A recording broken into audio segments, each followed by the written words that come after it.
খুলনায় সরকারি নিষেধাজ্ঞা উপেক্ষা করে নদী থেকে বালু তুলছে স্থানীয় প্রভাবশালীরা।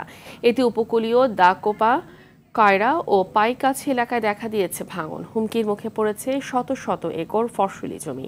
তবে বালু উত্তোলন বন্ধে দায়ীদের বিরুদ্ধে ব্যবস্থা নেওয়ার আশ্বাস দিয়েছে জেলা প্রশাসন। খুলনা থেকে এস.এম. মনিরুজ্জামানের তথ্যছবিতে জানাচ্ছেন সাইয়েদ মাহমুদ।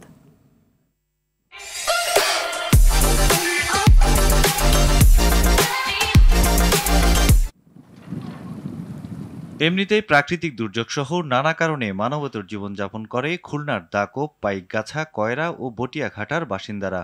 এর মধ্যে বালু উত্তোলনের কারণে নদী ভাঙনের নতুন আতঙ্কে এখানকার মানুষ।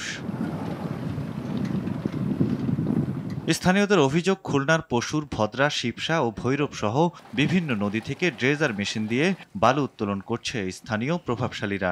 বেড়ির ভাঙন বেশি বাড়তেছে, রাস্তাঘাট ভেঙে চলে যাচ্ছে, এগুলো এলাকার মানুষের ক্ষয়ক্ষতি হচ্ছে। শুধুমাত্র কারণ হলো এই আপনার বালু কাটার কারণ। ভাঙন এই পরিমাণ, আর সেই জায়গায় বেশি কাটতেছে। উপরে যারা আসে দলীয়ভাবে বা অন্যভাবে যারা নেতাকতা আছে তারা এসে পয়সা করে তাগিদ দিয়ে তারা আবার যাতায়াত হচ্ছে। আমরা একদিন করলে একদিন বন্ধ থাকে, পরদিন আবার শুরু হয়ে যায়। নদ নদীগুলো হুমকির মুখে পড়ছে, ভাঙনের প্রবণতা বাড়ছে, ঝুঁকি বাড়ছে।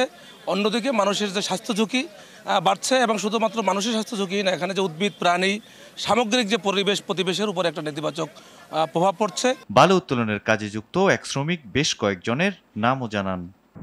মালিক জাহাঙ্গীর সাহেব, 2 নং কাস্টমঘাট, দাদাজি ডক, আর সালাই বাপ্পি মেয়া বৈঠাঘাটার। 10-15 দিন আমি বালির উত্তোলন দেখাশোনা করি। এসব বালু খেকোদের বিরুদ্ধে দ্রুতই আইনি ব্যবস্থা নেয়ার কথা জানান পানি উন্নয়ন বোর্ডের এই কর্মকর্তা।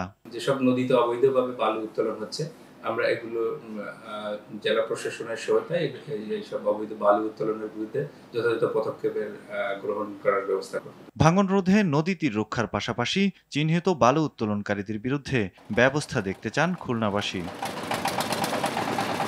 সৈয়দ মাহমুদ, RTV।